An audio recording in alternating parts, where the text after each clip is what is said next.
it's funny. I've said this many times that even in a small rehearsal place with a loud rock band, it's often tear your head off annoyingly, can't hear anything loud. And then you get the arrangement right, and it's almost like the level in that room just goes down. All of a sudden you hear everything clearly, and that's the sign that the arrangement is actually right.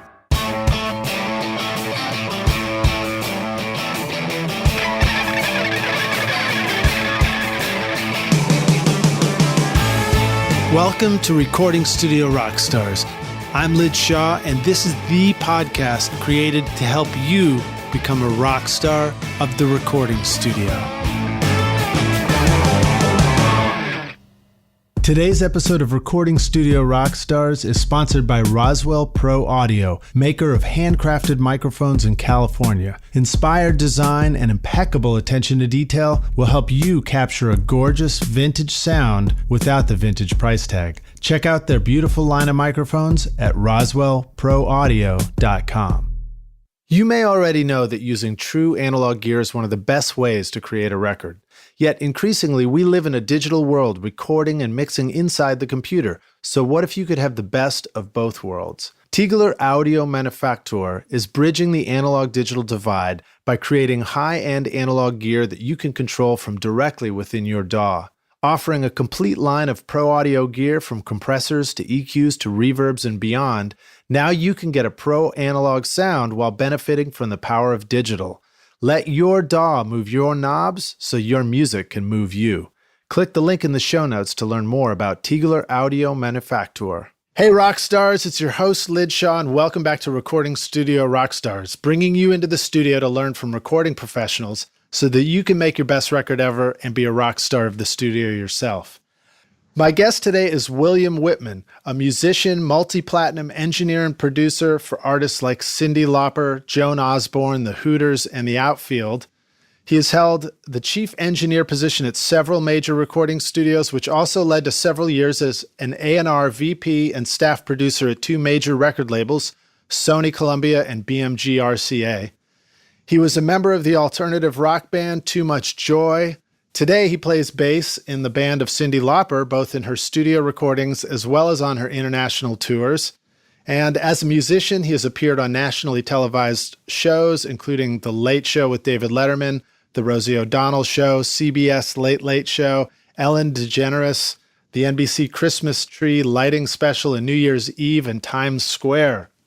That's a lot of people, man. Yeah, and cold. Yeah, I bet. A big thank you to another recent guest on the podcast, Eric Bazillion, for introducing me to William, with whom he has recorded many of his records mentioned here. Please welcome William Wittman to Recording Studio Rockstars. William, are you ready to rock, my friend? I would like to. And it's really good to cyber meet you and talk with your audience. Yes, well, very good to cyber meet you as well. I sort of kept your introduction pretty concise and brief. Can you fill in with your own words a little bit more about where you come from and sort of how did you get into recording, sort of briefly? Sure. I started, not to give away my ancient age, I was about 10 years old and the Beatles happened. And I looked at the television and said, yeah, I want to do that.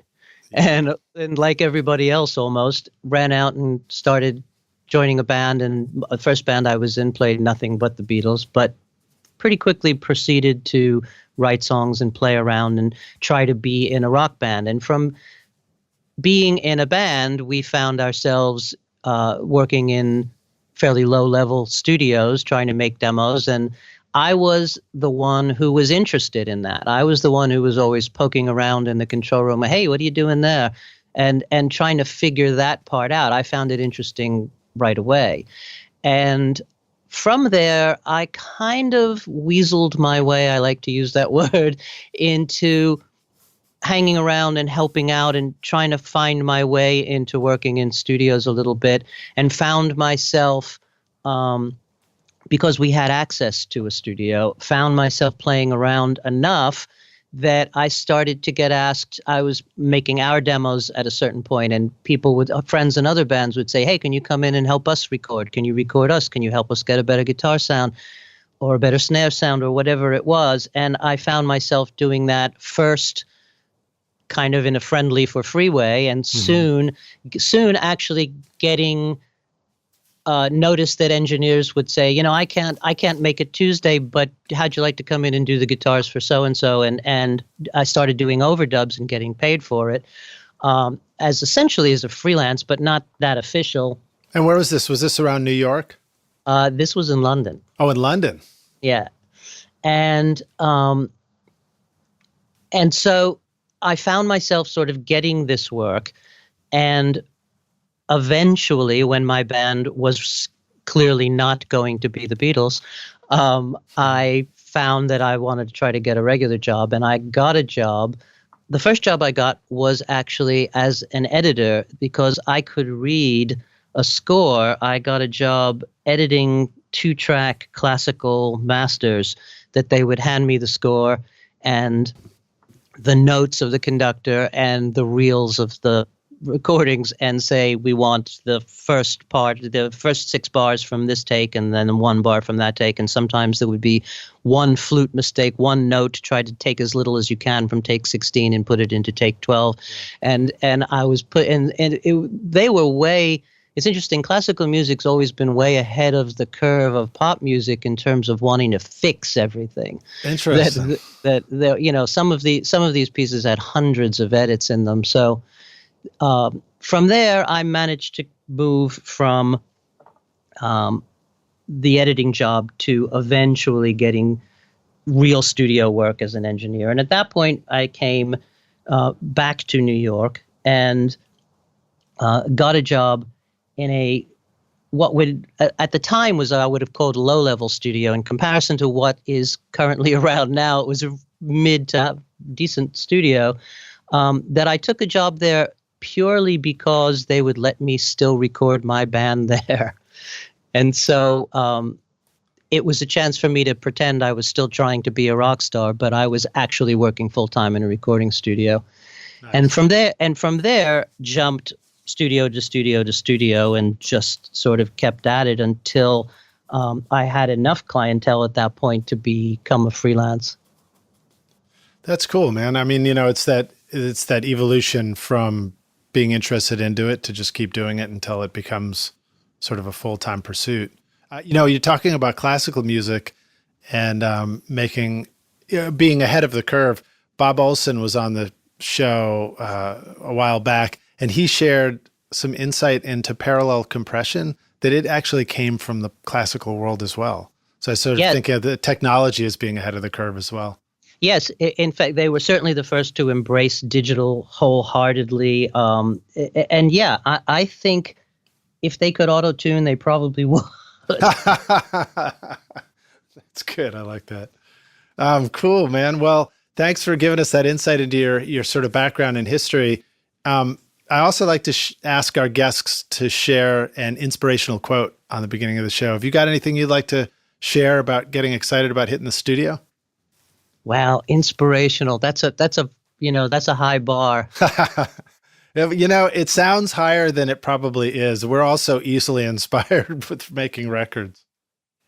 Yeah, it's funny. I'm always this may be going the other way, as a friend says, that I'm always excited to go into the studio. I think the idea of making music is such a gift, to use that overused word. I mean, as I said, it was the thing I wanted to do when I was 10 years old. Every time I get to do it, it makes me excited. It makes me happy. It's like I get irritated at a certain level when I'm reading online and people are complaining about, well, what do I do with this band that's not helpful, or this drummer who's not good? And it's almost like there's an intrinsic wall between the up and coming engineers that I read online, and musicians now that they consider them sort of the enemy. And to me, I think it's a privilege to go in every day and work with bands and work with songwriters and work with singers. And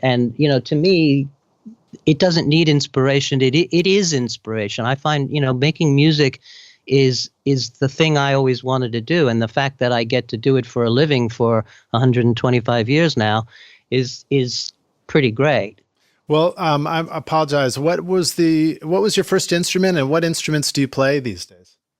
Uh, well, the first thing it's funny, I had taken piano lessons when I was, I don't know, 8 or 9 or 10. But when the Beatles happened, I picked up a guitar and started playing guitar, and then moved pretty quickly to bass guitar because, given the choice, I would rather be Paul. And so and so that happens. And in my very first band, I played in the Beatle band. I played bass guitar. So I mean, I've bounced back and forth. I have played lead guitar in bands, but I primarily, I think of myself as a bass guitar player first, and it's the same now. I will still play some guitar on records, and I will even play some keyboards on records, but I primarily play bass guitar, and I certainly play bass guitar live with Cyndi. That's cool. All right. Well, so let's jump forward and just start talking about some records. One of the bands that you worked with was the Outfield, and we were chatting about that before getting rolling here. The song "Your Love," you described that as a song that we all know, but we don't always know where it came from. And I noticed when I listened to that song that it was very familiar. But the thing I was describing to you is that the parts in it, the performance, the hooks, everything seemed very iconic in my memory. But when I watched the video clip on YouTube, I was reminded that this was just a band performing really well. These were just people just singing their ass off and playing guitar well. Can you tell us a story about working with those guys and what that means to you about working with great musicians? Yeah, and the interesting thing about that band is not only a band playing and singing pretty much everything, but a three-piece band. It was a three-piece, one guitar, bass, and drums band. And in my first meeting with them, obviously they were meeting with a couple of different producers, and we obviously hit it off personally. But I think that the thing that sealed the deal was I said to them, I didn't want to make a sort of photo document of a three-piece rock band. I didn't want to make a Police record, basically. I wanted to make the Star Wars extravaganza, as Mike Chapman calls those kind of records, that I wanted to have lots and lots of guitars and lots of vocals and make the whole thing way bigger than life and give the songs that kind of dramatic attention. And I saw John Spinks, the guitar player writer's eyes light up. And I think that's what got me into there in the first place. And so what I would do, it's funny. If I had to describe myself as a producer, aside from short, I would say I think of myself more as an arranger first, and that will have some overlap into the sonic sculpting that I want to do. I want a record to sound a certain way, but I don't consider myself the engineer first or the people handler, psychiatrist aspect of being a producer, which is also important, but I don't consider that first. I think the thing I bring to the table first is the arranging, and that in a funny way, that lets everything else happen, at least in my head. Yeah. And the Outfield is a very, very arranged record in some senses. They are three very, very strong players, so they were more than capable of it. But I would take sort of their basic way they would play a song and then pick it apart so that one guitar part would become, we're gonna reinforce the downbeats with this other guitar that just goes zhlang on the downbeat, and then on the upbeat we're going to have a different guitar that plays the upbeat, and then an arpeggio might have the first part of the arpeggio doubled with a really dirty guitar, and the second part of the arpeggio doubled with a Rickenbacker 12-string, and we would build up layers upon layers upon layers that would be changing with each section of the song, so that the chorus got bigger, and then the B-verse got a little smaller, but not as small as the verse, and then et cetera. And then I would do the same thing with vocals, sort of starting with a vocal in the middle, and then it would double and go to the two sides, and then the background vocals would come in on the sides. And there are, on a track like Your Love, there are probably, I want to say, 20 to 25 guitars and Wow. 60 to 80 vocals. Holy shit. Yeah, the band had a good friend who had named Frank Callahan, who was just a great singer and friend, and had a high voice like Tony Lewis, the lead singer in the Outfield. Yeah, very high. Tony has a crazy high voice, but Frankie also had a high, pure voice like that, and he was sort of coming around, and so Frankie and Tony and I would go out and sing those background parts, and we would sing one part. This is the Roy Thomas Baker trick. Yeah. That we would sing one part and then quadruple track it, and then sing the next part and quadruple track it. And so, you've got 4-part harmony times 4 layers of 3 people. It's like, you do the math. And it's a lot of voices, and that's for one part, and then there'd be 3 and 4 overlaying parts. So as I said, it could be 60 plus voices at any given moment in there. That's cool. It makes me want to ask you some questions about how to effectively do that, because I know it can be challenging to get people to sing a unison part together sometimes because it's hard to know where your own note is. What advice do you have for people who want to build vocal layers like that, how you can get 3 people singing a unison part really well? Yeah, well, the short answer is sing in a choir. That you learn to hear your own part and not be pulled by the guy singing next to you who might be a little flat or a little sharp or whatever it is. But the other thing is to be balanced, that if the 3 of you are standing around a microphone and you are all singing at approximately the same level, you tend to be able to spot yourself and not be overwhelmed. But it takes some mental concentration. It takes a certain confidence in hearing the pitch. I was lucky that those guys were also really good. What kind of setting would you use for the mic? Would it be in a cardioid and the 3 of you are in a line or a semicircle? Would you be an omni standing around the mic?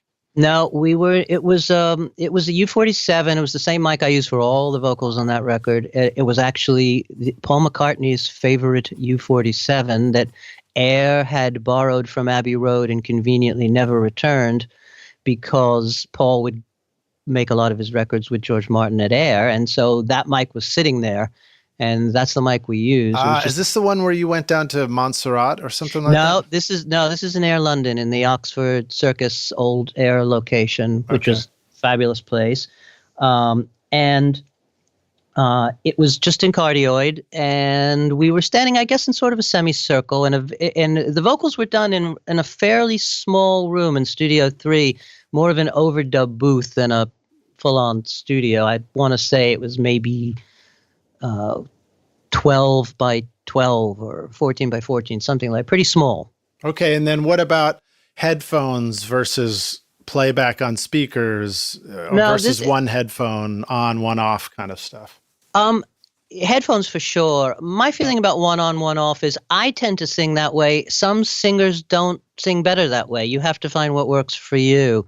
I can't say I remember who did what back then. Yeah. But I'll tell you one thing that did happen, not an audio thing, but it was interesting. At the end of that song, we're singing, "Use your love, lose your love," and it's cycling, use your, lose your, use your. And because there were so many takes of so many layers, people were starting to get confused. And if one person sings an L on the wrong spot, it obviously screws it up for everybody. So it was starting to get to be a little tedious. And I made 2 signs, one with a U and one with an L, and I would hold it up before each line in front of us so that no idiot sang the wrong first.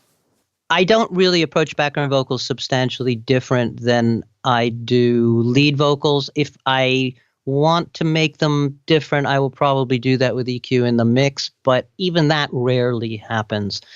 I'm one of those people who likes pretty much everything on my records to be full range. I'm not one of these lose all the bottom on the guitars and lose all the top on the other thing kind of people. It's like if you soloed any given instrument on my records, it sounds pretty good and pretty full on its own. And I think it's up to the music and the arrangement to make them all work together. I don't think you don't have to do that at the desk. Do you feel like you learned a little bit more about that working in the classical field for a while? Well, I didn't record that, but yes, I do think there is some aspect of that. That yes, I came at it in the beginning thinking that you're supposed to be capturing what's happening in the music, and you shouldn't have to be hammering the square peg into the round hole at the desk. Well, in classical, for example, I'm always so fascinated by how if you need, a fat low part, you pick a fat low instrument. And if you need a high buzzy part, you pick a high buzzy instrument. You don't just try and EQ and compress the same instrument to do all those things. Yes, exactly. Which again comes back to, you might have the strings playing a particular line, and then for effect in the next bit, you might have the flutes doubling the violins to get a different texture. And that's the same thing that I will do is, I'll take that basic guitar and double a section with a brighter guitar or a darker guitar. Yeah. Well, let's talk more about guitars. I've actually been recording guitars all week, and I find myself going through a bit of that process too, where the guitar player, is playing full chords and they've got these complex voicings, and I'm looking at it thinking, I think if we dissect this a little bit and break it up into some different parts, it's going to help it read better in the production. And I'm trying to negotiate that with the artist too, and make sure that they feel good about the choice as well. What are some things about that process when somebody shows up, when the Outfield showed up, did they just strum the chord changes on into one guitar, and then you had to think about it and explain to them how it could all break out into these, what did you say, 24 parts? Yeah, at least. But, well, the good thing about them is I think they were very open to being produced, if that's a verb. Yeah. That they understood. In fact, sometimes it would go too far the other way. If I said to them, well, what do you think? Sometimes Tony in particular would say, you're the governor. So, it was, they were very open to the idea that someone else was going to be leading which is not to say they were pushovers by any means, but they were open to the idea of how it was going to turn out. And then if they didn't like something, they would say so. And more often than not, they would like the way it was going. And so they were open to try the next thing that I wanted to try. Yeah.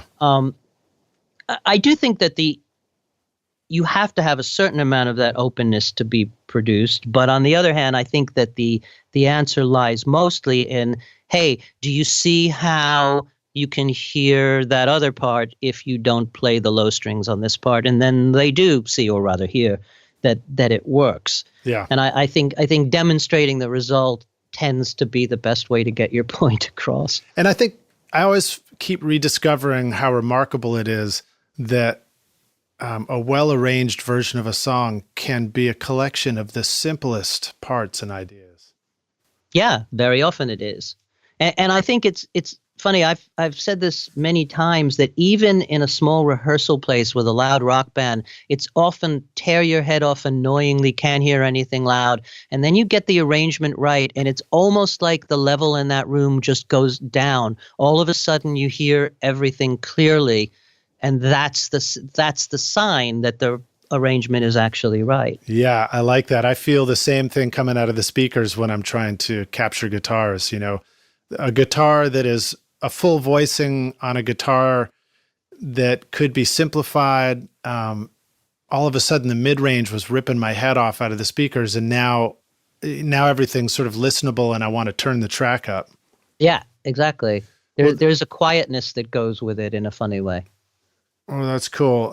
Well, let's see. Let's talk about some of these other records you've done too. So, I know what I want to do before we leave it. One of the things that I've never really done on the podcast, simply because you go around playing everybody's music without permissions, is I don't play tracks. But I wondered if you'd like to remind us of your love and what the hook is, just in case anybody's trying to remember which song it was. Right. Well, the part that people tend to remember is the very first line. It goes, Josie's on a vacation far away. Come around and talk it over. Yeah. I don't want to lose your love tonight. Right, exactly. And those tonights have 60 vocals. That's amazing. Well, so one of the other things that in my brain, I also remember the song as having this real appreciation for delay in the final mix too.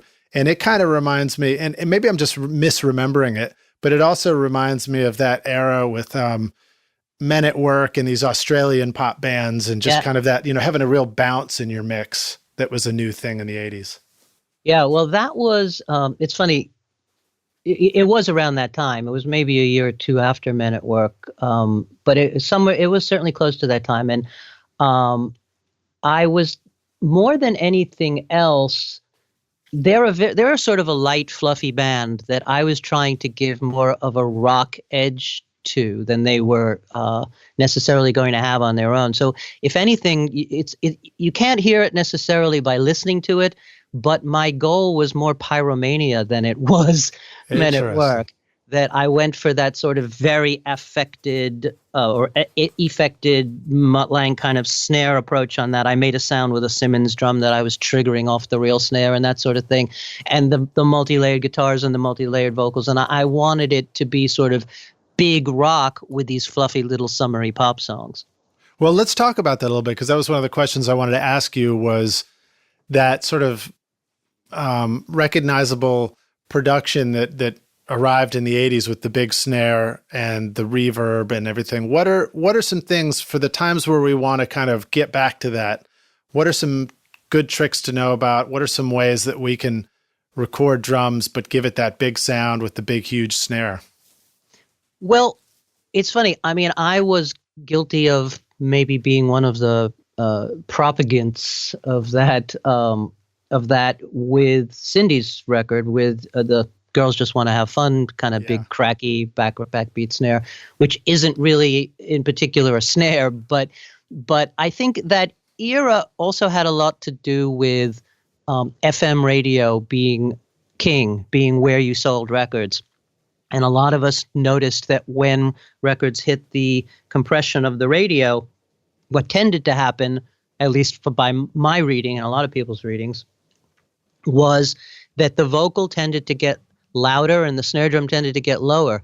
And so we mixed records with the snare drum louder and the vocals lower, and that when they got on the radio, they sounded right or righter. Wow, that's fascinating. And I also went, I think Mutt did this too, but I went through a period where I would have another stereo compressor at the end of the chain that I would click on at 20-to-1 and fairly heavy compression and just listen to it and go, okay, this is sort of what's going to happen when it gets on the radio. What do I need to adjust? Now I would take that off. I wouldn't print it with it, but I was radio checking, like, what is the radio going to do? And I would listen on really tiny speakers with this heavy compression and go, okay, when I'm driving in my car, that's probably what's going to happen to it. And I think that was a big part of why the snare drums got very, very loud. I mean, Def Leppard was a classic case to me of a record that did not sound it's a great sounding record, but did not sound as great if you listen to it on big studio monitors as if you listen to it on the radio. On the radio, it was just the best sounding record at the time. That's amazing, man. That's fascinating. I've never heard anybody describe the evolution of the sound in the 80s based on FM, but that makes perfect sense. And then, well, I guess, and really, when I say the 80s, we're talking about, just starting out in the 80s, right? Yeah. When did FM was sort of late 70s. Yeah, I think late 70s to late 80s is sort of that period. And I think that's true with most eras, that it's not bang from the zero to the zero generally. Well, musically. So again, you're describing making production and artistic decisions based on what the end result medium is, which it makes perfect sense in any art form. And I think about what I'm seeing today happening, and the end medium. One of the important ones is, well, what's going to happen to my music when it's streaming online? So there's a whole dialogue now about striking just the right dynamic range balance in your music. We're starting to see a pullback from, the peak level of the loudness wars. Now people are starting to really be conscious of making records that have dynamics again, because it will play back better. In fact, there are plugins now that are coming out that are meant to do like your compressor did in the 80s, and emulate what's your mix going to sound like when it goes down to MP3, when it gets streamed on YouTube. So that's really fascinating to hear that and see that it's the same creative process. We just got some different, pieces in the puzzle. Yeah, and I think you have to be realistic that twofold, that people who are listening on earbuds are not going to have the same experience as people who are listening on $10,000 speaker systems, that it's unrealistic. I see people online saying, how do I make my mix sound the same everywhere? And the answer is it's never going to sound the same everywhere. Right. It just has to work and be emotionally impactful, to use a trendy non-existent word, everywhere. It needs to work in the sense that it sends the message you're trying to send. It wants to make you dance or laugh or cry or sing along or whatever the goal is.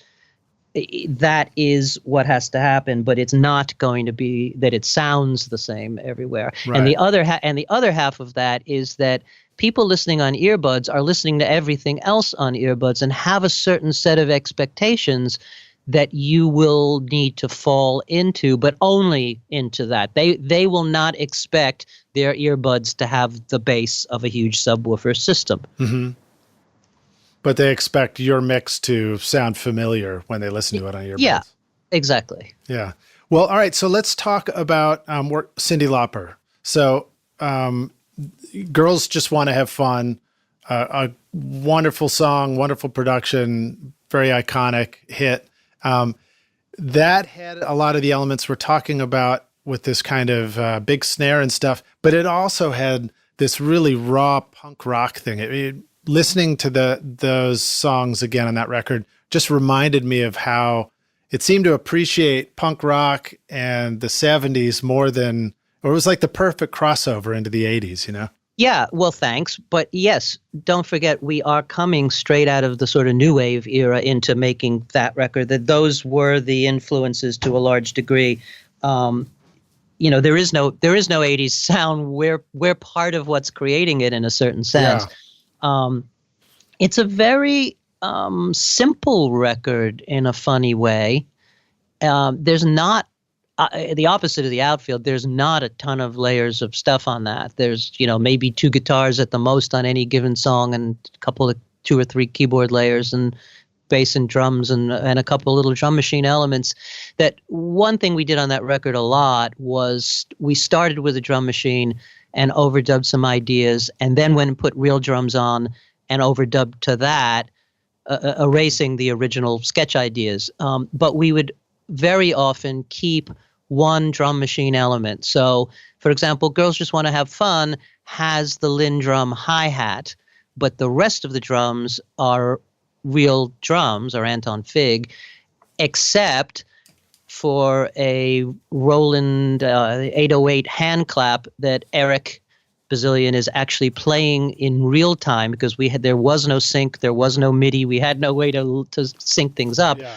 He would play along the Roland clap on the backbeat, and it would stop when it would start to drift. We would stop and go back and roll the tape and drop in again and try and do that in little small spurts through the whole song till we had the whole song. So what that backbeat is the Roland clap with some distortion from a foot pedal on it, and the gated room mic in the very, very live Record Plant Studio B of the snare drum. So I put an STC 4038, or now a Coles 4038, but mine was an STC, and I put it way up where the ceiling meets the front wall in front of the control room, and Anton was back maybe 20 feet from that in this very, very live room.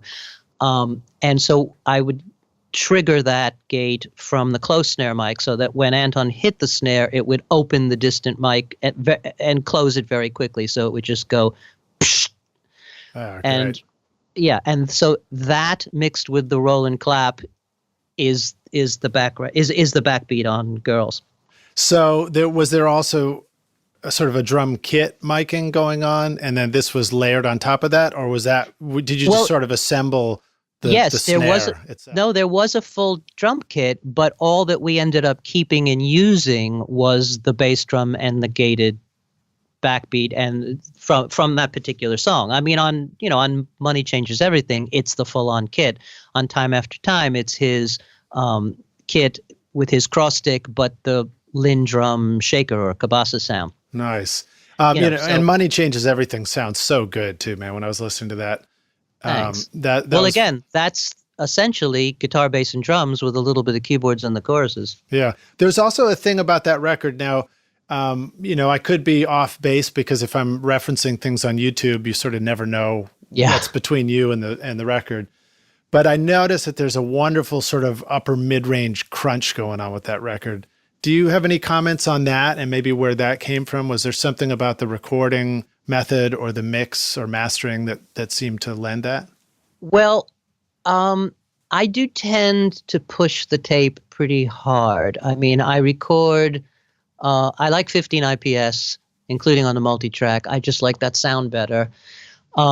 And I was certainly well into my technique that I still use, but at that point, well into my choice of recording at 6 dB over 250 nanowebers, which is roughly 8.5 over 185, although I never understand why anybody references to 185 anymore. But that was like our zero, right? Well, it was 185 was zero in 1965, but I mean, we had high output tape for a very long time, and almost every studio I know had a 250 or a 261 test tape that nobody put up a 185 test tape. So when you would say I want 9 over 185, they would put up a 250 test tape and do 6 over that. Well, first they would put up a graph chart to try and figure out what that means against the 250, right? Yeah, that's if they knew how to align it. All right, so Rockstars, apologies ahead of time for that's some heavy analog tape geekery that those of us who are using tape know and love, and those of us who don't have no idea what we're talking about. Right. But you do hear people say, oh, I recorded +6, which is a little like saying, how tall is Fred? Fred is 6 inches taller. Right. You need a reference point. So in any event, I set the machines to 8.5 over 185 or 6 over 250, which is fairly hot. 3 dB hotter than the recommended level for the tape that I use. And then I don't tend to slam the VU meters. I don't like the sound of the front of the tape machine being hit hard, but I do like the sound of the tape itself working hard. So when you say crunch, some of that is that there is a little bit of tape saturation going on that to me just makes things sound a little bigger, not to the point where it sounds like distortion, but you do hear it. Which is why every plug-in manufacturer now sells some sort of tape saturation simulation. Yeah. But the other thing about that record, it's funny, when Time After Time was a hit, Shelley Yakis, who is just an engineering genius, one of the greats, called me up and said, hey, what's that sound in the chorus where the vocal sounds almost a little distorted? And I said, that's the vocal being distorted. Because that is just Cyndi to some degree, that she makes that sound. If you put your ear in front of her face, it has that element, almost like a trumpet has that overblown kind of buzzy sound when you play it loud, that she makes that sound. And so it's possible that when you say Money Changes Everything has that mid-range buzzy or distorted edge, that a lot of that could be just in her vocal naturally. Yeah, I've noticed that about some singers. When you have a chance to work with some singers you may have heard before and you get in the studio, it can be really remarkable when you hear them up close and you're like, wait a minute, that's not the mic. That's just how your voice sounds. That's amazing, Yeah. So that's cool. There is a wonderful keyboard solo in the middle of Girls Just Want to Have Fun. That's this bizarre blippy thing. Tell us the story behind that. That is, we were searching. We had tried a couple of different things. I think we tried a guitar solo. Everybody thought, oh, very normal, nothing special. And at one point, Rob Hyman, who from the Hooters, who's playing keyboards on that, has his Juno 6 up.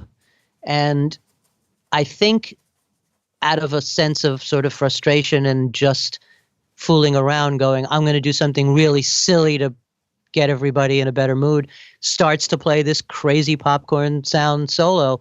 And everybody in the room went, yeah, that's it. And he was sort of, no, really? really? That's going to be it? And yeah, that was it. Well, it was a great choice because it really is the spirit of and the attitude of the song, Yeah. too, you know? Rick Chertoff always said it reminded him of the cartoons in the 50s where you'd see skeletons banging bones on skulls, playing them like a xylophone. Yeah. That was the image it gave him. Well, I thought about it as I was listening to back, and I was like, wait, did they do like a half-speed recording and speed something up here, you know? No, I think Rob's just fiddling at a certain point with the arpeggiator in the synth to get that brrr sound that happens sort of midway. Yeah, and then that's all in real time. At the end, I think it's just sort of the pitch bend kind of going up, almost like tape was slowing down. Well, that's cool. Well, let's see. Any other stories you want to tell about working with Cyndi Lauper? I know you guys have done some more recent stuff. Didn't you guys also do a musical recently? Well, Cyndi wrote the score to Kinky Boots, or the songs to Kinky Boots, which is Tony winning and I'm happy to say Grammy winning Nice. Production that's still running on Broadway. I'm not involved in the making of the show, but I was one of the producers of the cast album. Oh, cool. What, I've never done any cast albums. I've actually been asked at one point, preemptively, would I be interested in doing a children's theater cast album? Mm-hmm. What can you tell us about what it means to do a cast album? How are they done? What should we know about doing a cast album well? It's crazy if you come from a rock record background. I mean, things go a lot faster now that budgets are not what they used to be. But, rock records used to take, Cyndi's first record probably took 3 months, and the Outfield's first record, I think, took 5.5 months. Records could take a very long time. Yeah. It's crazy because of both the economics of it and the fact that they are in the middle of doing the show. You only get the musicians for 2 days, and then at night they're going off to do the show, and you only get the singers for, I think it was 2 or 3 days at the most, the whole same idea. So the whole record is done in 3 or 4 days, and then you have a couple of days to mix it, but it happens really, really fast, pretty much in live time, the way they do the show. They just play it through, and then we go back and maybe put some voices on. Like the big choral bits, I did it very old school, which I take it they don't do so much anymore, but I set up 2 U87s left and right and put the whole ensemble out in front of them and let them just sing like they were live on the stage in front of it. And just picked it up in terms of the singers. But the whole thing happens insanely quickly. Like you're really running as fast as you can to capture it. Fortunately, they're playing it the same way every single day, and they're well practiced and know what it's supposed to be. Yeah, that is a thing I think that would differentiate that from typical rock band records, because typically with a band, a band might have been performing those songs a lot before they get into the studio, but it also might be brand new material that they're about to perform a lot after you record it. Yes, and you're also more likely to be searching for parts and not necessarily documenting what they've been playing live. In this case, it's pretty close to a document of what the show actually is. Yeah, I remember watching the classic album series talking about Dark Side of the Moon and saying that it was a unique distinguishing feature of making that record, that back at that time they had been able to tour those songs for like 3 to 6 months leading up to the record, because bootlegging wasn't an issue back then. So therefore they weren't giving away the new album that was coming by performing them on the tour. But it meant that by the time they hit the studio, they sort of had everything together and when we're able to go through it. I don't know how quickly, but not quickly on that record, but yes, that certainly in the 60s that was the thing. I mean, when the Beatles went in, it's the joke from the Ruddles. Their first album took 20 minutes, and the second album took even longer. but the Beatles were able to go in and do their whole first record in a day because they were playing those songs forever. Yeah, well, that's cool. What about headphones when you have a whole cast of singers out there? How did you approach that? I think we did a mix of quiet playback speakers, and some people were on headphones. It's not preferable to have 40 or 25 or 30 people on headphones for a variety of reasons. I'd rather deal with a little bit of leakage, which is very rarely a problem for me. I mean, unless you're blasting playback speakers. I've done lead vocals in the control room in front of the loud monitors, and it's never been a problem. You really have to have a very soft singer and very loud playback before it starts to be a problem. When I first started in studios, as a band member, that was how it was always done, that you would do a basic track and they would play it back over the studio speakers and you'd sing. Nobody thought to have headphones, and I'm sure the Beatles made their first couple of records that way. It was just not a problem. Well, I remember seeing pictures of what they called like the white elephants or something, which were these big white speakers at Abbey Road. That's right. And then I think, there might even be clever ways if two people are singing a background vocal and they're on either side of a figure 8 mic and you put a speaker in the null spot, the singers will hear it, but the mic will reject it.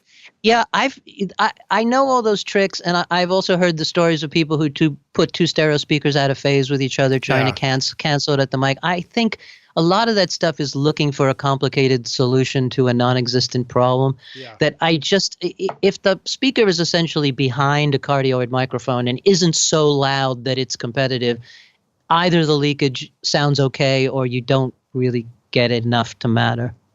Yeah, and I imagine you could probably put up, if the room is a little too live, and therefore it's bouncing back into the mic, you could always just put up some extra blankets and panels around the singer's area, and that might help isolate it a little bit too. Yeah, sure. And in a good sounding room, potentially that little bit of extra playback of the band might be making the band sound better. I mean, we put up room mics for those very reasons.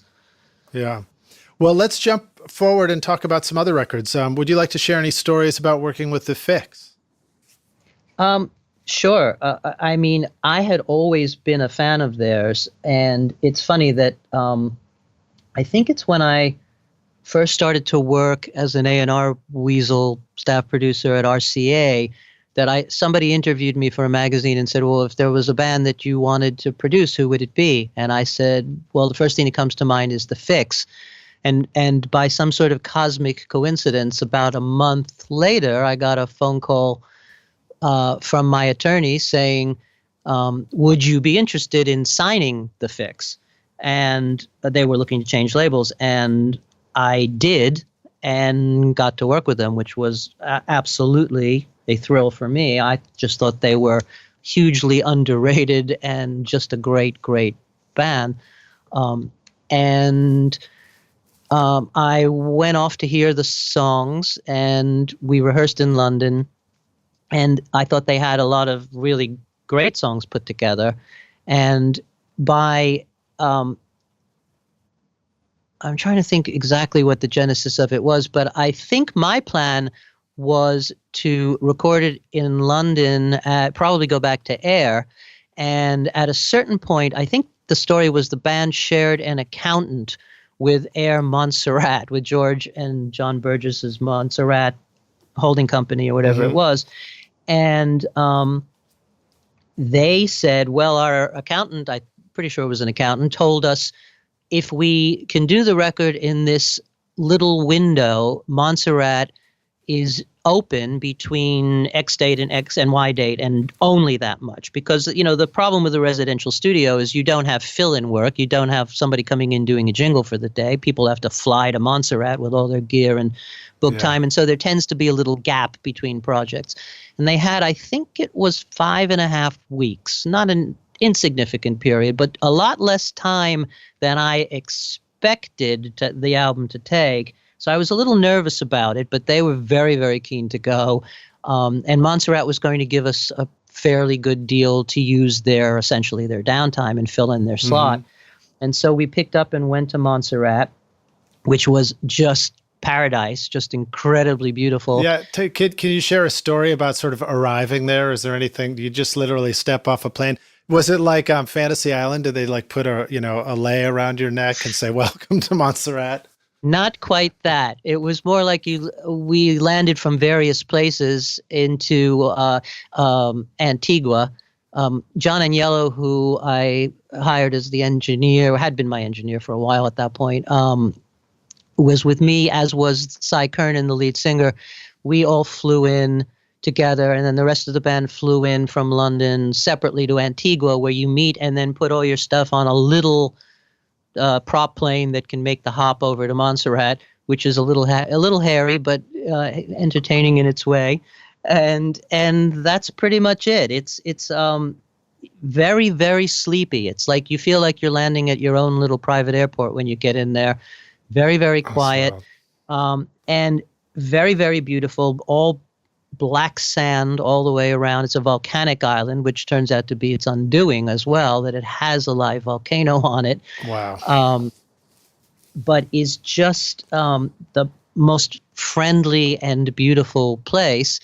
And I guess that when George Martin was searching around I guess the story was at first they were looking to put a studio on a boat, and when they realized that was impractical, he started looking for an island and found Montserrat and had the same experience of, wow, this place is incredible, why don't people know about it?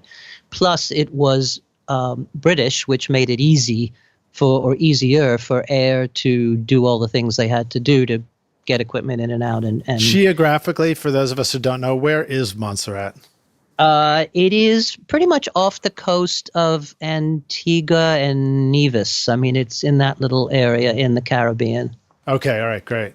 I think I just heard a story this past weekend at a recording summit about the one of the Neve AMEC big Neve consoles, the 9098s, being delivered to Montserrat and falling off a boat into the ocean, and then being rescued, and it was unharmed, and then it got installed in the studio. So I think you were there before that time, but it wouldn't have been an AMEC. There was Air had an extremely customized Neve. They called it the Air Desks, that I guess Jeff Emmerich had a lot to do with, in their Studio One in London, which it was sort of 8078 like before there was an 8078. So it had a 4-band EQ, solid state, IC based, not discrete, but had remote mic pre's, because Air was an enormous room. And so they had the mic pre out 80 feet away and then ran the line level signal controlled from the desk. That was one innovation of it. But it also had completely different EQ points that were arrived at by Emmerich and other people talking to Rupert Neve and saying, well, I want to bring the guitars out here. So instead of 3.3 on the typical Neve, I want it to be 3.1 or whatever it was. Mm-hmm. And so it had different EQ frequencies and a lot of interesting different routing, where you could use the left side as a monitor and the right side for mic input, or you could link them all together, that sort of thing. So that was the first custom Neve. And then they made two slightly different versions that actually had separate monitor mixers, but were in other ways similar to that Air custom Neve, that went into their Studio 2 in London and into Montserrat. If this isn't too boring for the it's cool for the non-equipment geeks. The Studio 1 custom desk is still at Air at their new location. The Studio 2 desk was at Atlantic, and then I believe A&M, where it may or may not still be. I lose track. And then the Montserrat desk I forgot where it went, but is now sitting at what was Allaire Studios in upstate New York. I don't think it's being used at the moment. And actually the other one might be at Bryan Adams' place, the one that was at A&M. There were only 3 of them. I'm not sure where the third one is anymore. But I know the Montserrat desk is in upstate New York. Well, that's cool. It's interesting to hear you be such a historian of, these consoles and the desks and stuff. But obviously, that's a really important piece of equipment for you through your recording career. So you have to know a lot about different recording consoles. Some. I mean, I'm not the techiest person in the world, but I know what I like and what I don't like, and what I try to avoid and what I try to look for. Those are extraordinary desks. In general, I tend to look for discrete, preferably Class A, but discrete transformer-based consoles tend to be my favorite over IC desks. So I'm a big API person. I love the Trident A range, probably above all others. I like the older discrete Neves generally more than I like the IC ones. Is there a particular console that you use now in your own studio? My little room is more of a mix and demoing. I write here. I do mix here, but I don't sort of have a band come in here because I'm an old school guy. I still tend to like to book a studio, go off there, have it be an event. I think there's something psychological in walking into that room and knowing hit records have been made here and other great people have been in here and feeling inspired by the place and the event of getting up every day and going to work at a studio. Yeah. That I'd rather bring a band or an artist to a place like that. So I've been working for a long time, quite a lot out of a studio on Long Island in New York called Pi, which has a big discrete 8078 and unbelievable outboard and Augsburger monitors and all kinds of great microphones, and is just a great place. Nice. Well, that's cool. Well, hey, listen, let's take a short break and we'll come back in for more questions about making records in the jam session. Rockstars, you're going to find links to everything we're talking about here with William in the show notes. If you're on your mobile device, you can just click right through right now. If you're on your desktop, you can just find it right there. Or go to rsrockstars.com and use the magnifying glass, search William Wittman, and it'll take you right to the podcast episode. We'll see you in just a moment for the jam session. Roswell Pro Audio brings you microphone design that is out of this world. Endorsed by a growing list of artists and producers like Phil Collen of Def Leppard, Ross Hogarth, who's recorded Van Halen, Ziggy Marley, and the Doobie Brothers, and Super Dupes, working with Drake, Mary J. Blige, and Eminem. These are all rock stars that have discovered just how great Roswell microphones sound. Check out the Mini K47, which uses a capsule modeled on the one in the vintage U47 at a street price of only $299. Or the beautiful Delphos condenser microphone with a capsule tuned like the vintage U67 with great clarity and far lower noise at a street price of only $899. In fact, you are hearing my voice right now on the beautiful Delphos microphone. These mics are carefully crafted by hand and immediately feel good even before you plug them in and hear how great they sound. These are well-built microphones that will last you and your studio a lifetime of great recording. Check out more audio examples of these awesome mics at roswellproaudio.com. Hey Rockstars, we're back now for the jam session. My guest today on the show is William Wittman, joining us from New York, talking about making a whole series of wonderful records through the 80s to the present day. Are you ready to jam, William? Yeah. All right, cool, man. Well, let's jump forward and talk about working with Joan Osborne. A really wonderful song, One of Us. That was one of your productions on the album Relish. And I'd love to hear more stories about how that all came together. I will say that there's a distinct shift going on there sonically, listening through your career, particularly when you talk about arriving at this sound of the 80s. And then I feel like Joan Osborne kind of represents arriving at the sound of the 90s in a way. Can you talk about that? Sure. I think that transition had already happened. For example, I made a very folky, very obscure record with an artist named Rob Junkless in about 1989, I want to say. Also for RCA, that was a very sort of incredible string band meets Irish heartbeat kind of record that was very organic, very instruments in the room, very sonic picture of I can look at the speakers and see the people in the room kind of approach that I think carried over very much into the way we approach Joan's record. Joan was signed by my longtime partner in crime, Rick Chertoff, who had his own label at Polygram at that point, signed Joan and knew pretty much the kind of record she was going to make in terms of the musical approach, that it was going to be bluesy with a little bit of a folky tinge to it. And Joan had this idea. She kept saying like Big Pink, but in truth, Big Pink was made at A&R Studios, not in a house. But I think what she had in mind might have been more like the basement tapes of just the band in a house interacting and not the opposite of what I was saying before, not feeling the pressure of the clock on the wall and the big studio and the intimidating factor that can have for some people. And so we found a house with Jeff Daking's help. Actually, it was the house. It was the house right next to Jeff's, actually, in Katona, New York. And he knew that his neighbor happened to be looking to rent that house for a short period, and so we rented the house. And Jeff put in a bunch of recording equipment that we could use from the studio that he had recently closed. And so we put in a bunch of outboard mic pre's, which is not my preference to the way to record, but it's for what was practical there. And a tape machine where we put big 15-inch reels of 2-inch tape on it so that we would, like for a live recording, where we wouldn't have to stop and rewind all the time or stop and change reels. That's right. So we had 15-inch reels running at 15 IPS, so we got a pretty long run. Yeah, how long? So at 15 EPs on my regular 10-inch reels, right? I think. Yeah. You get about 30 minutes. Exactly. So I have a feeling you got about 45 or 50 minutes, something like that. Yeah, it sounds about right. Another 5 inches. Yeah. Right, said the actress to the bishop.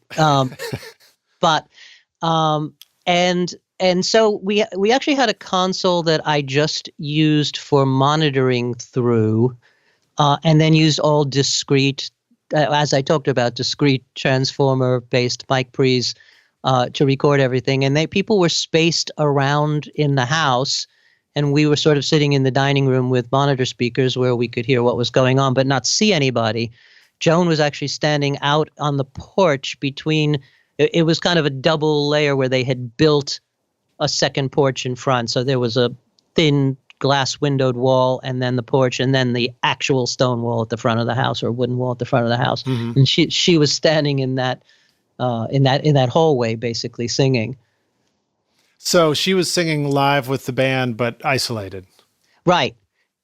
Which is not to say we always kept the live vocal, but often we did. And she would always sing live with the band, and the band would be playing along to her. So people knew what they were playing to. We tried to make it that everybody was sitting, if not in the same room, in the same universe, all playing the same song at the same time, rather than building that up. That record's not so much built up via overdub. Yeah, it's not a record with 20 guitar parts and 60 background vocals. No. I mean, one of us in particular has pretty much 2 guitars. There's a 6-string Les Paul on one side and a Rickenbacker 12-string on the other, both through the same amp. As that is to say, overdubbed, but one is overdubbed to the other, but they're both going through my same AC30, and they're just one's left and one's right, and that's it. Yeah. So very different production style.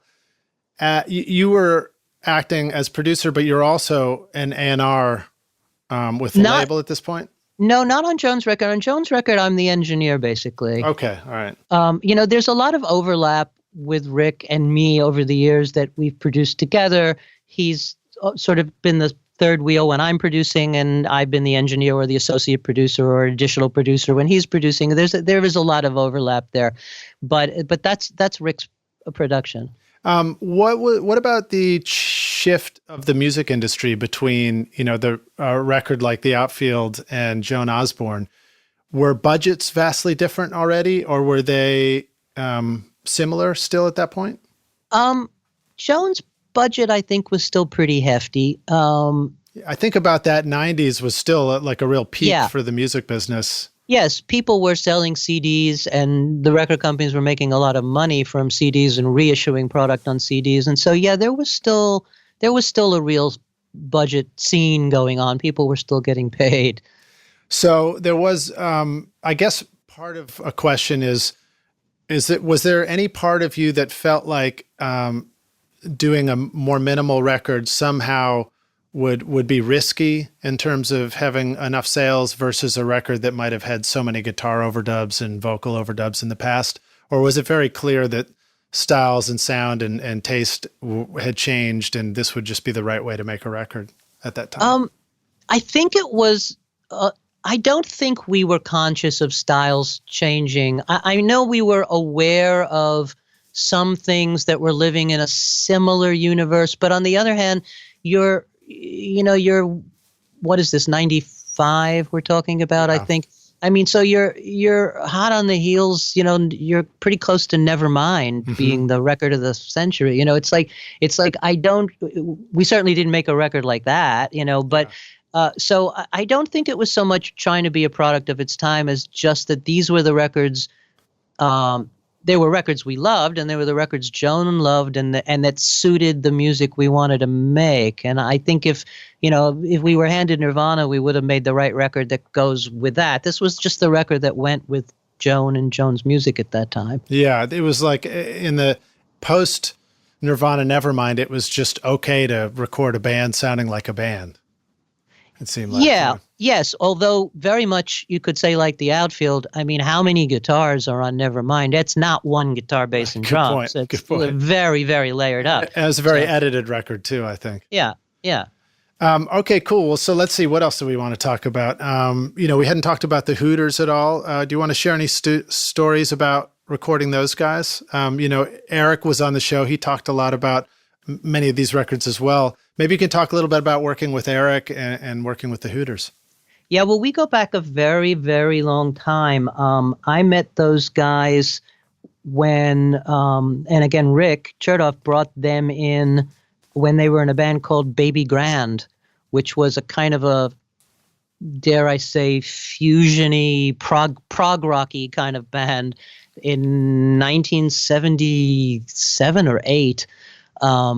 And I made what turned out to be their second record as Baby Grand, which morphed into later their next project was the Hooters. And so I produced I believe the very first singles that the Hooters put out. Yeah. And We Danced was one of the big singles, right? Well, that's on their first Columbia record, which is years after that. And We Danced, I guess, was probably their first big hit. Yeah, that we did that also at the record plant. We cut basic tracks there. And actually, I think my recollection is I did the basic tracks to that record and then ran off to might have even been the Outfield.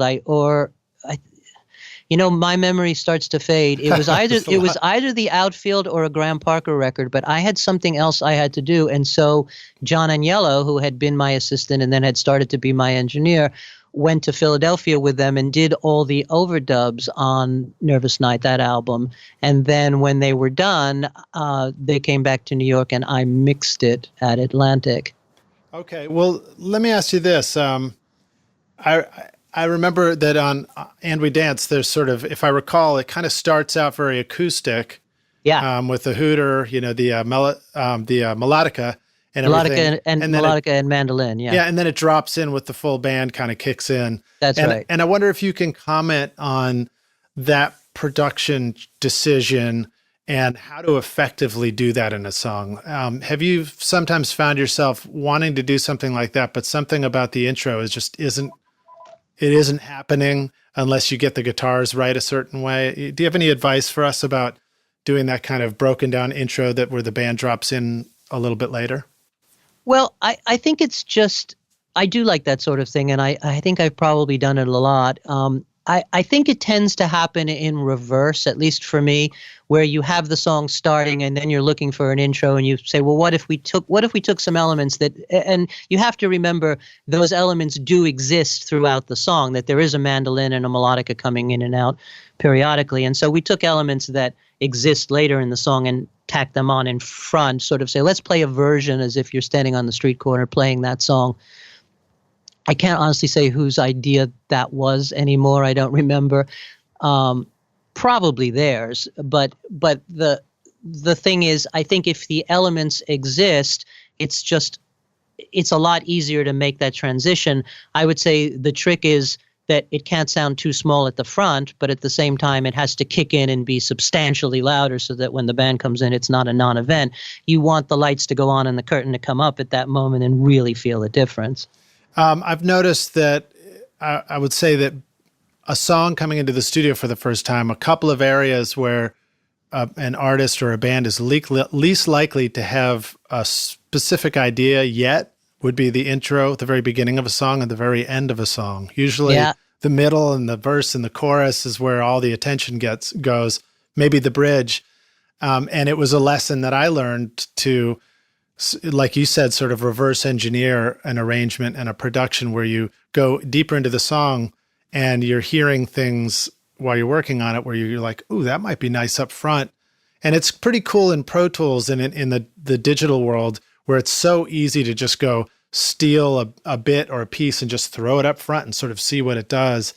But are there some typical places where you might look for something within a song that you immediately think, oh, I should check that up front and see if that might be a good way to start the song? Yeah, I think that middle eights or bridges are often a good, interesting way to start a song. I think that's a kind of a Beatles trick, I think.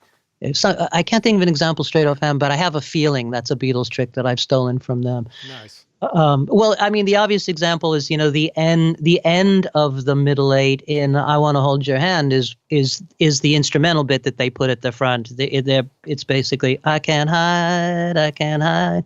That's a good trick.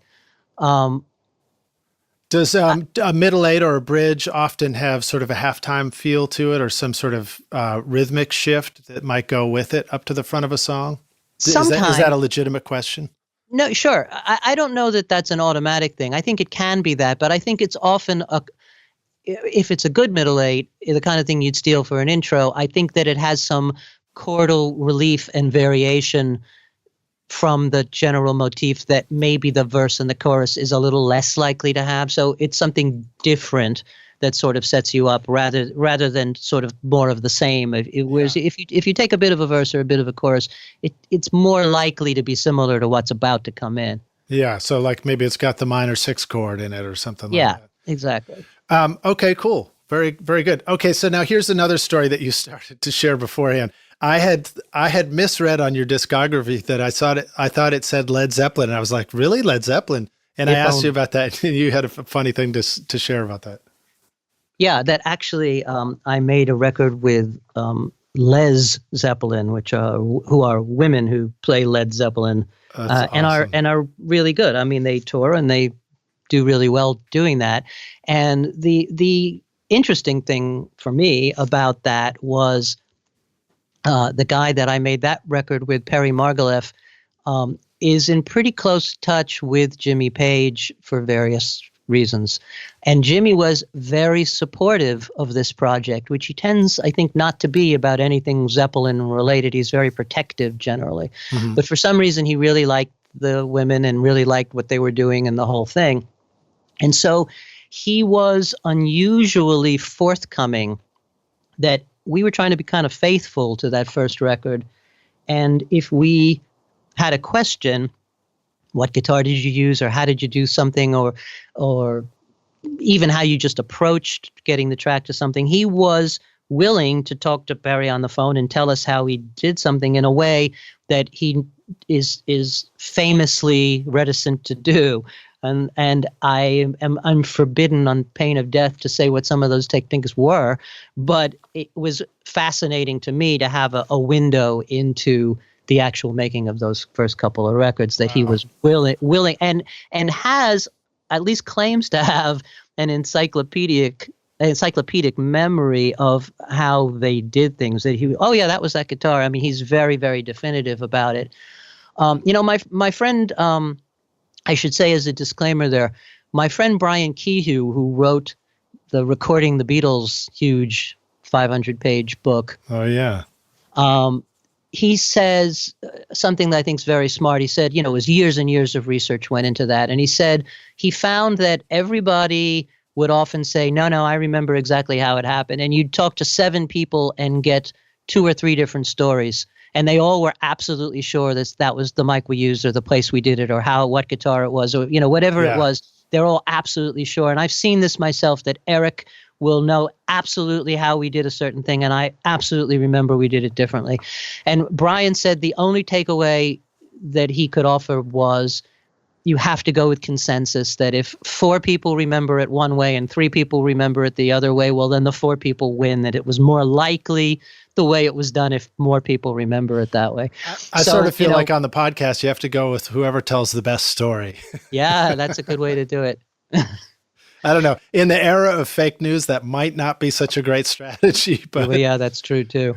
But I mean, the one thing I will share that Jimmy said that I thought made total sense to me is he said if they went in the control room and they'd set up and they'd get a sound and they'd listen, and if they listened to the playback and they said the ride cymbals are just too loud, they're overwhelming their roomy drum sound that they're going for, he said he would go out and say to John Bonham, that ride cymbal's too loud in the chorus, and he would say, okay, I'll play it softer, and that's how they would fix it. That they didn't move the mic, they didn't use a compressor, there weren't any tricks. It was just like, oh, tell the drummer to not play the cymbal so loud. And the drummer went, oh, okay, I'll fix that. Wow. Yeah, I hear that strategy when people talk about things like the Glyn Johns miking technique. Basically, any minimal miking on the drums, the conclusion is you have to play it right for it to sound right. Yeah, well, it's funny, I tend to use something more or less, somewhere in between that and a more multi-mic approach. But I mean, I don't use a lot of microphones on drums. I don't like particularly close mics on cymbals in particular, but even on toms, I tend to sort of mic the kit left and right and pick up toms that way. Let's say I use as few mics as possible on drums. And I've heard this before that, you can only do that with a good drummer. But the truth is, you can't really make the bad drummer sound like a good drummer, no matter how many thousands of microphones you use. I'm still recording the same drummer. I think that if you don't have a good balance in the kit, a balance in your playing, it's never really going to sound good, and you're not going to fix that by putting more microphones up. Yeah, you really just need to call in a great drummer. Yeah. Yes.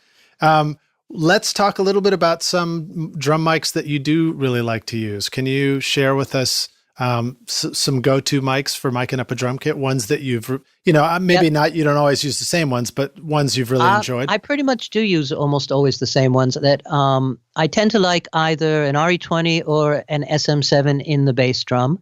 Okay. I always use a KM84 on the snare. And then left and right, I use either, if I can get them, U67s, and if I can't, U87s or Gefell UM70s, which I love.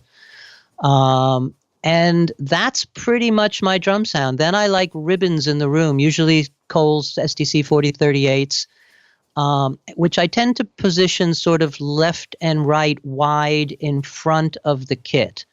And that's my overall distant kit pickup, which tends to get cymbals for me as well. I don't really like overheads, and I very rarely, not never, but rarely mic the hi-hat. Yeah. And that's pretty much it. I use condenser microphones on usually large diaphragm condensers, but also I'm a big 84, 86 fan. But I tend to use condensers on everything except where I want a kind of smoother, more transparent look at it, in which case I'll use a ribbon. I don't tend to use any moving coil dynamics on anything except bass drum, and because I use it on the bass drum, also the bass amplifier, because I like those two things to live in a similar world. Nice. I like that. And then, you're talking about your overhead mics, the U67, U87, the Gefell Well, they're not UM70. they're not so much overhead as they are.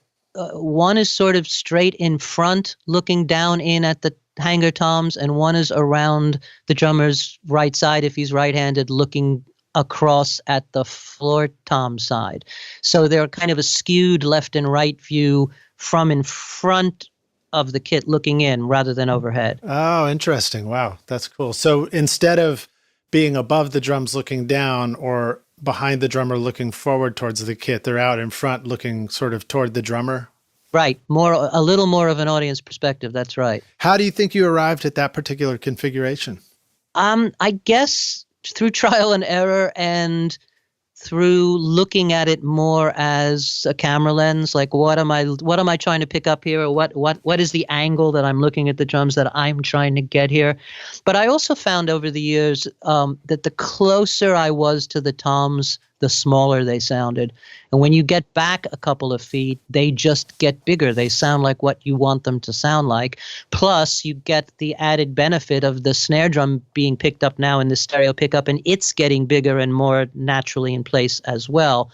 Although I do use quite a lot of the close mic, the only thing that's super close mic'd is that snare drum that I can add in as much as I like. Yeah. And so you said you like a KM84. That's on top of the snare? Yeah. Would you also use an 57 with that, or do you just blow off? Not unless someone threatened my life. There is nothing that I like about an SM57. I will never understand the cult of the SM57. As Jeff Daking says, unless there is a nail loose in the studio that needs to be hammered, I don't see why you need an SM57. Fascinating. I think you and George Massenburg might share that appreciation of a KM84 on top of the snare.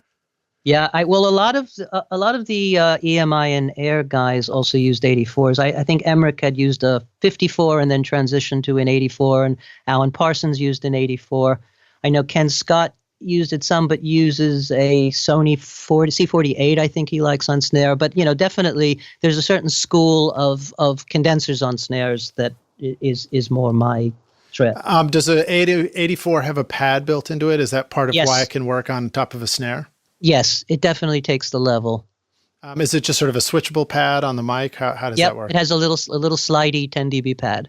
Okay, and then have you found any, obviously many of our listeners don't, think some of this stuff sounds wonderful, but they think, long journey for me to that particular piece of gear. And so I always like to ask if you have any recommendations for sort of lower end, more affordable stuff that you've discovered that works pretty well too. Obviously an RE20 and an SM7, those are very accessible mics. Yep. I would say there are, there's a certain floor that I used to say below which you cannot get a decent condenser mic, that there were cheap condenser mics that just didn't sound very good. And I would rather use an RE20 or an MD441 or a D224 or something that was a good, although I don't use a lot of moving coil dynamics, I would rather use that than a bad condenser if I had to. But these days, condensers are at a low price point are getting pretty good. In terms of the 84, it's hard to beat an 84, I have to say. It is an incredible microphone. But there is, I want to say it's the SE8. There's a Studio Electronics little pencil condenser that's very decent. There's a Soyuz that's not bad. Gefell makes one that is okay on a snare drum, although they're not that cheap. Gefell's are pretty great at a moderate price point. I would say the cardioid only, I think it's the MT711 now, or 71 or 711. That mic's about $1,000 or $1,100 and is pretty great for overall left and right drum pickup. If you can't spend that much, I don't know. I think I think Roswell makes some good inexpensive mics. They do indeed. In fact, they've been a wonderful sponsor on the podcast recently. And I was just using the Mini K47 to record drums with, and they sound great. Yep. And a friend's been telling me, I haven't managed to check them out yet, but I'm going to. A friend keeps telling me about Sontronics microphones that are relatively inexpensive or very inexpensive and supposedly really great. So I think that world is getting better, that you can now get a moderately priced condenser microphone that sounds pretty good if you can't go for the old school Neumann. Very cool. Well, let's jump forward to guitars for a sec. You already mentioned bass, maybe choosing a mic that is similar to what you're doing with the kick drum, so they share the same sonic environment. Yeah. But if you're not using an SM57 on the guitars, what are some of your go-to guitar mics that you really enjoy? Well, you'll be unsurprised to hear that my first go-to is either a U67 or a Gefell UM70. Okay, cool. Yeah. What are some of the challenges with using, a big tube mic on a loud guitar amp? Well, that microphone with its 14 dB pad takes incredible level. I mean, you can put a 67 on a snare drum or right on a bell of a trumpet, or certainly in front of a Marshall stack, and it has absolutely no problem with it. I've never had a problem with that. Yes, you need the pad on the microphone, but then they are built to take that kind of level with absolutely no difficulty. You wouldn't put a U47 in front of there because it doesn't have that capsule pad. Mm-hmm. But something like a 67 or an 87 or a UM70 is fine. And I think of those as being mics that I want to call them dark, even though they're not really dark, but it's almost like they don't have, I think as Matt McGlynn from Roswell Pro Audio is also on the podcast, and he talked about these different capsules. But the 47 capsule has more of a mid-range boost, and that's probably part of why it might be more challenging on an electric guitar where you don't want the mids kind of. Well, it's funny. I don't know. It's funny you say that. I mean, there were two different capsules. The original 47 was the M7, and then I think it was K47, something like that. See, I'm not the most techie guy. Yeah. But the Gefels actually use the M7 capsule, like the original 47. So they are kind of a cross between an 87 and a 47. And they're probably my favorite guitar mic. I think that they are, if anything, a little more open on the top and less bumpy in the middle. I think what people sometimes like about an SM57 is that it has that built-in 3, 4, 5K bump that makes things sound present. Mm-hmm. But to me, that's at the expense of sounding full range. They always sound a little denasal to me, right? Like you've got a paperclip on your nose. I don't mind adding a little bit of EQ if I think something needs that. But as I think I said before, I like to start out with the sound being as full range as possible. And what I like about the big condenser is that it's getting all of that bottom and all of that super top, and then I can choose what I want to emphasize or de-emphasize later. And now that I'm thinking about it, I was just kind of following your lead on the 67 and the Gefell, not realizing that it had what's potentially sort of a similar to the K47 mic capsule in it. I got to take that back. So actually, I've been using for the mini K47 on guitars myself recently, and it sounds great. So I like using condensers a lot on guitars when I can. I think that the challenge sometimes is, of course, making sure that you have one that can handle the levels, and having a pad is helpful, or just having a mic that can handle that kind of level. I know the mini K47 can totally handle the SPL of a guitar amp, which is and I think most condensers these days with a pad should be able to do that. Certainly, every mic pre you're going to get now is capable of handling that. And there's something about the speed of a condenser microphone that I feel like you're getting the entire transient. That if I want to put a compressor on, I will put a compressor on. I don't want the mic to be rounding the transient for me. Yeah, and it's nice to have a mic that has got some gain too, because sometimes it's cool to actually turn down the guitar amp and not have it cranked up to ear splitting levels. And there's many times where I go into the amp room and I dial in a guitar amp and I'm thinking, that sounds cool to me, And then I go into the control room and I listen to the 57 or whatever's on there and I think, well, that doesn't sound like what I just heard out there. Well, that's because a 57 is horrible. There you go. All right, good deal. Let's jump to the most important element of any pop song recording, the vocalist. What would you like to say about recording vocals? Do you have any, it's probably impossible to pick a mic for that, but do you have any favorites for recording vocals? Sure. I mean, my desert island is a U47 or U48 that I think almost everybody is going to sound incredible on a good 47. It's not necessarily the very best for every single voice, but it's always going to be amongst the very best for just about any voice. It almost never doesn't work. There are some other modern microphones I use a lot and I really love. I love the Gefell UM900, which is kind of a weird one. It's their phantom-powered tube microphone, also with an M7 capsule, but it just is an amazing, big, bright, clear-sounding mic. It's I want to say it has a little bit of a C12 quality mixed with a 47 underpinning.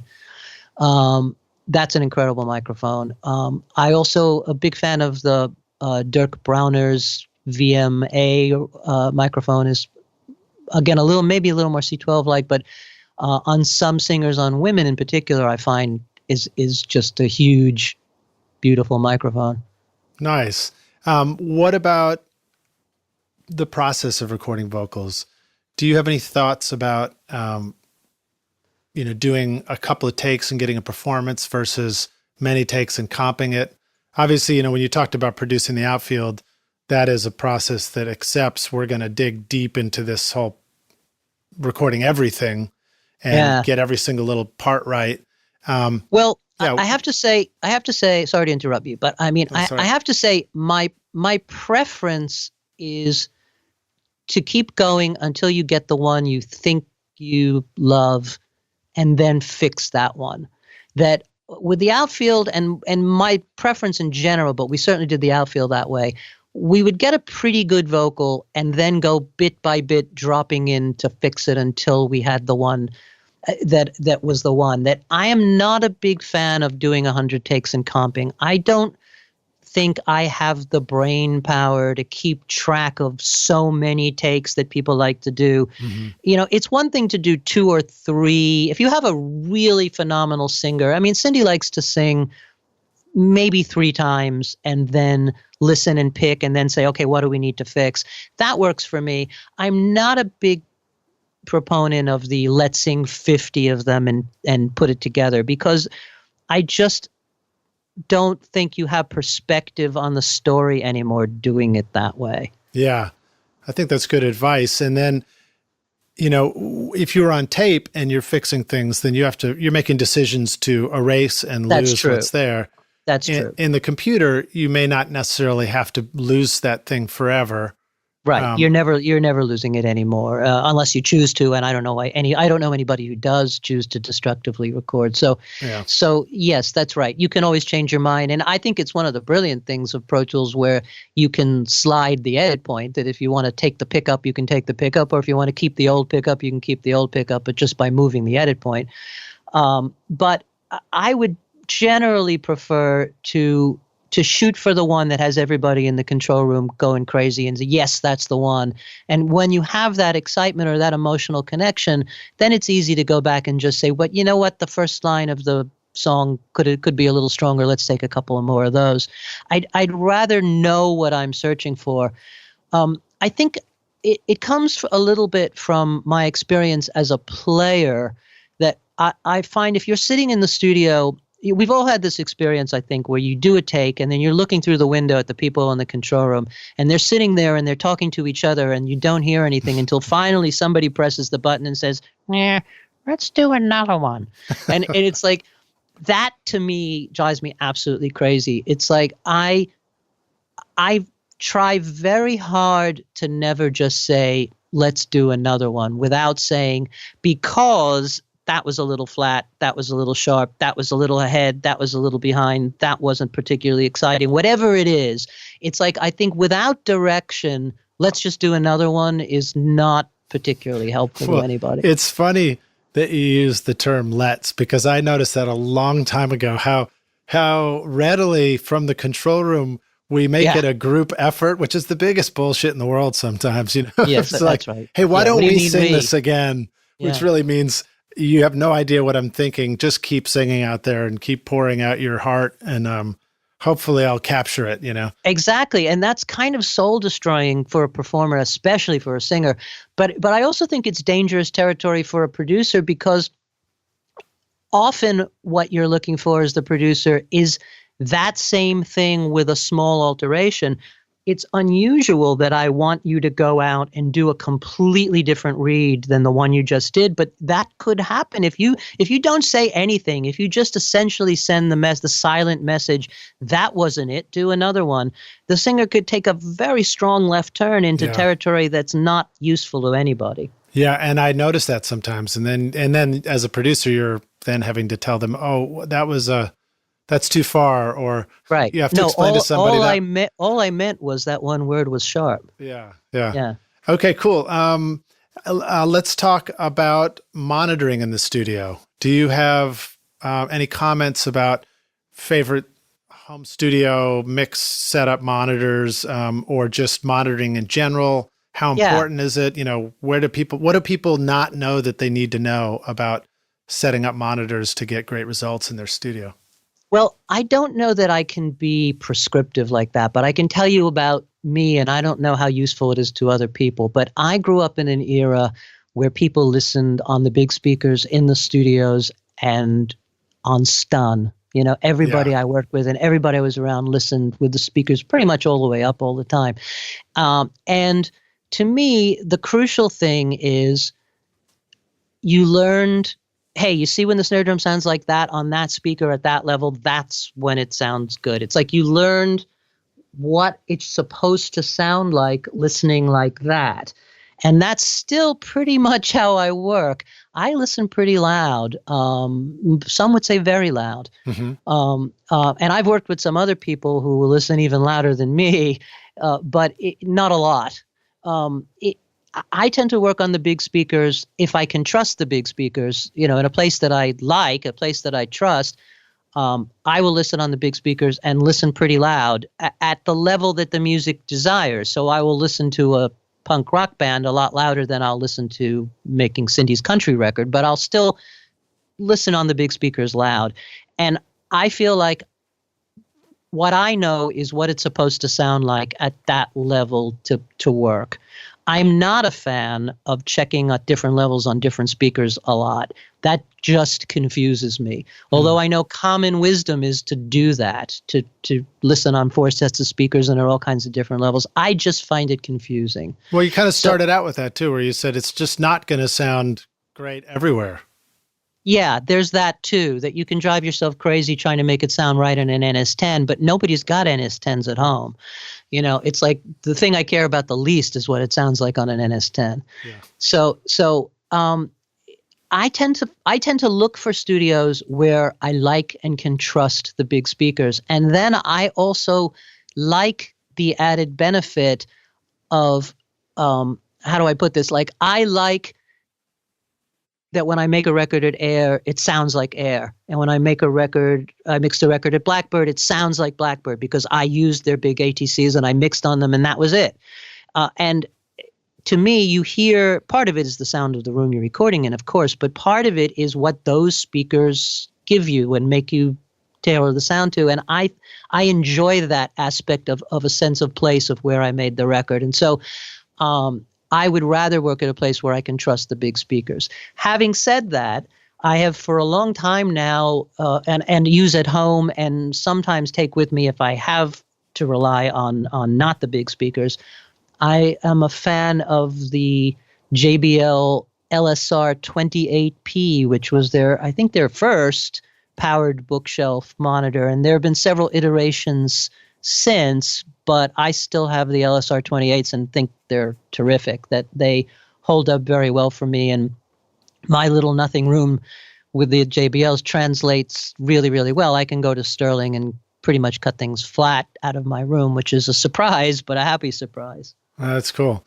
Are those the JBL series that had the, you could kind of tune it to the room slightly? They had the low dip built into them? They have a couple of little dip switches in the back to adjust. It's pretty primitive. The next or third iteration of it started to have they gave you some sort of gizmo that they called room correction that actually measured your room and made more substantive changes. Yeah. These are pretty basic. I think this is just bass lift or bass flat, treble cut or treble flat, that sort of thing. Yeah.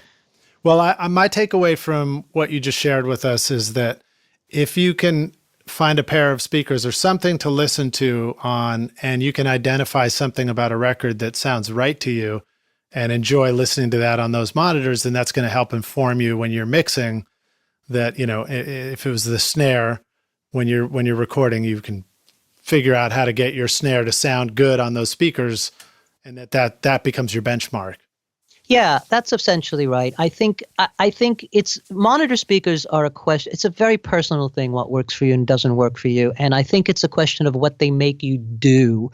So I would put up Time After Time or One of Us or some record that I've made that I know intimately and put it up on the speakers at Blackbird, for example, and play it loud at the level I'm used to hearing it and say, what would I do? Would I mix it just like that in this room, or in this room would I have made that vocal louder, or would I have made that snare drum brighter, or what would be different? And I make a mental note of that and work from there essentially. And that's the issue for me. If I put it up and it sounds like all the balances are wrong, then I'm not going to trust those speakers. That's good. Interesting.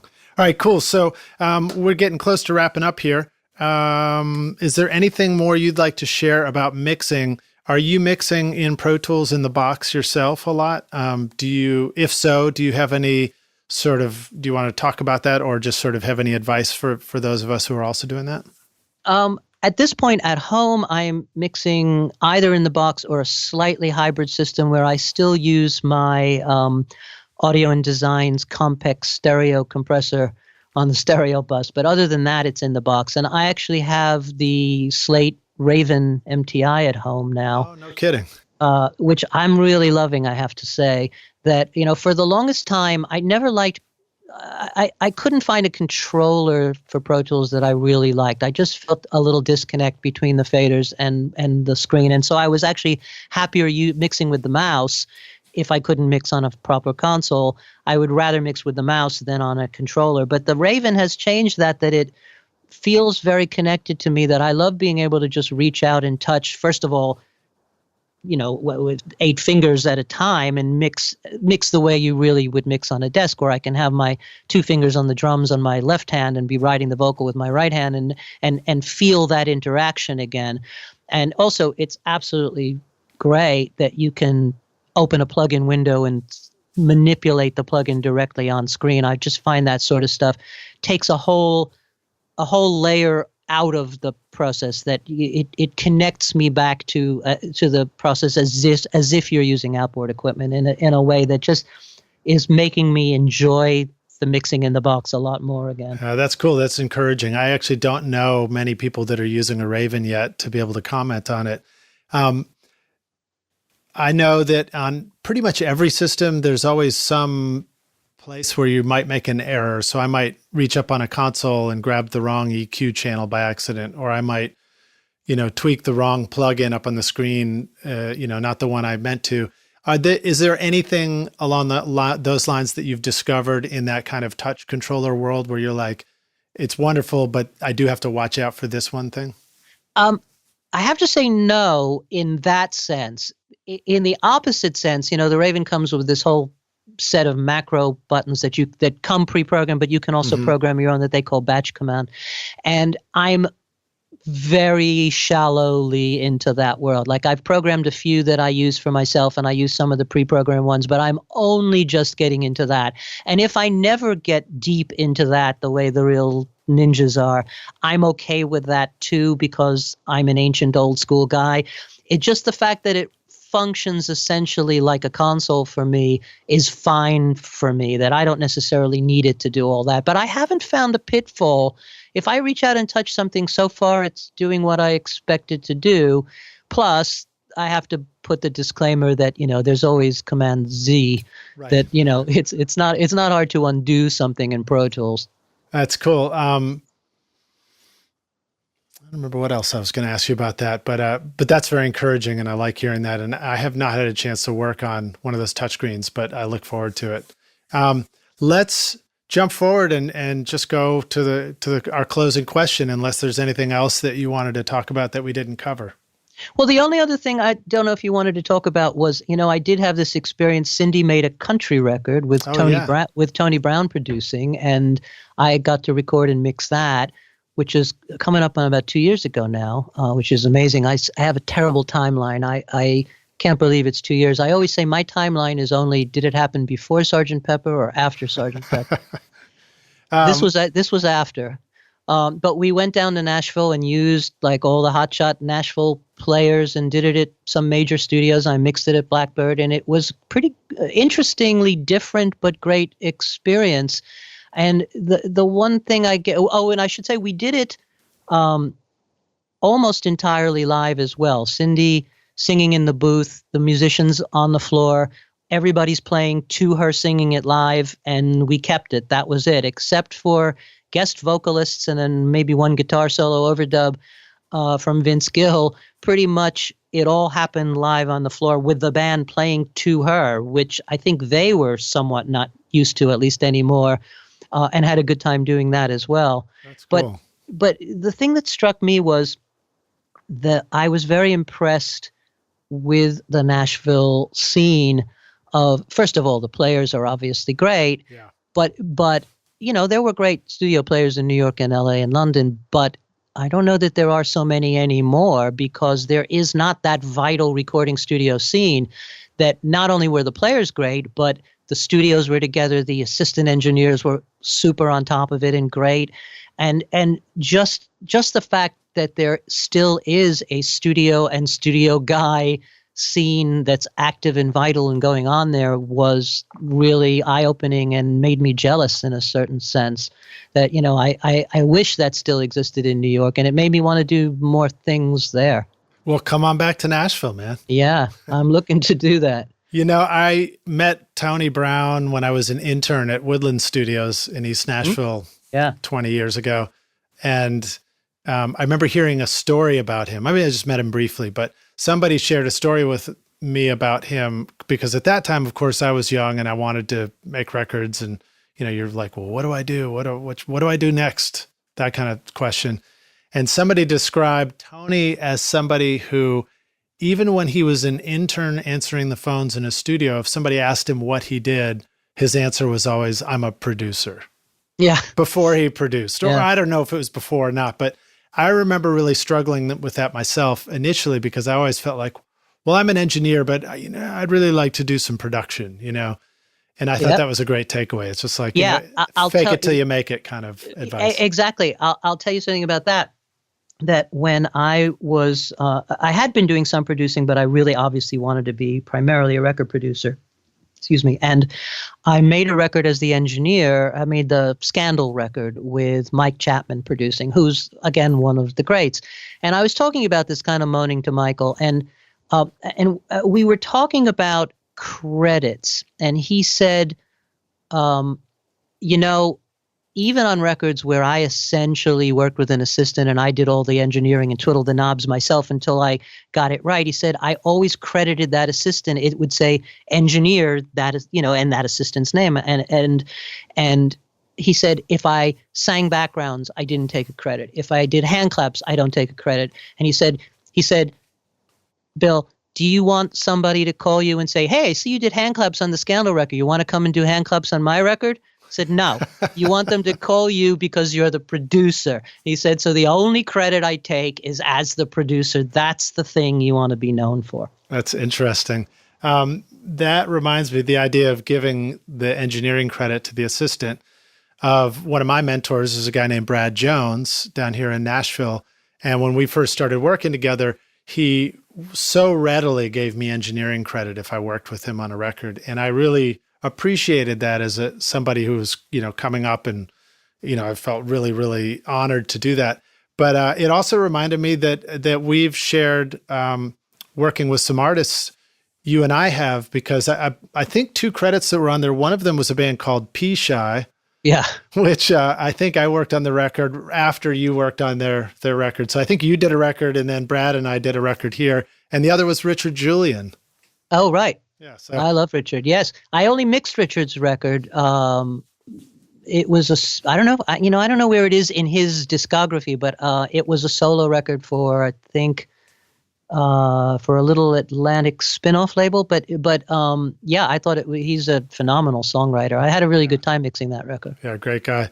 So I guess, you know, small world, and we've been in some similar close circles, but it's great to finally meet you for the first time now. And you. So closing question, William, this one is a hypothetical. We're going to take the Wayback Studio machine. And if you could go back in time and find your young self, tap yourself on the shoulder, you turn around, what are you doing here, older William? And you say, I've come to give you this one bit of advice. Here's the single most important thing you need to know now to be a rock star of the recording studio moving forward. What advice would you go back and give yourself? I think the only advice I would go back and give myself is to not stress about the steps along the way. That when I was sort of hired to be the engineer and I wanted to be the producer, or I was hired to be the producer, but I wanted to be producing something for a major label, or wherever it was along the way where I said, why am I stuck doing this when I should be doing that? Or even when I was engineering jingles and really didn't enjoy it very much. I look back now and say, I met people, I made contacts, it influenced my career in a positive way. I learned to record strange instruments. Everything is an important step. It's like you don't know where it's going to go until you get there. And I think not worrying about it, just moving forward and doing what you want to do to the best that you can is the way that you move down the road. And I think that is the only good advice I think I could have given myself. I think that's great advice. I think when we worry about stuff, we tend to miss the learning opportunity because we weren't paying attention, you know? And there's a real learning opportunity in everything if we just approach it that way. Yeah. Well, William, thank you so much for joining us on Recording Studio Rockstars. What a pleasure it was to talk to you and hear all these wonderful stories and great advice and insights into everything from recording drums to guitars to bass to microphone choices to working with wonderful artists. Let the rock stars know how they can find you online, learn more about you. If somebody needs a great producer to make their next hit record, is there a way for them to go follow you online? Yeah. The easy way is weedywet.com, WEEDYWET.com. Okay, wonderful. Well, William, I look forward to meeting you in person. Next time you come to Nashville, let's grab a coffee or something if you want. And thank you so much for being on the show. Thanks so much for having me. Good talking with you. All right, cheers. Talk soon. See you, bye.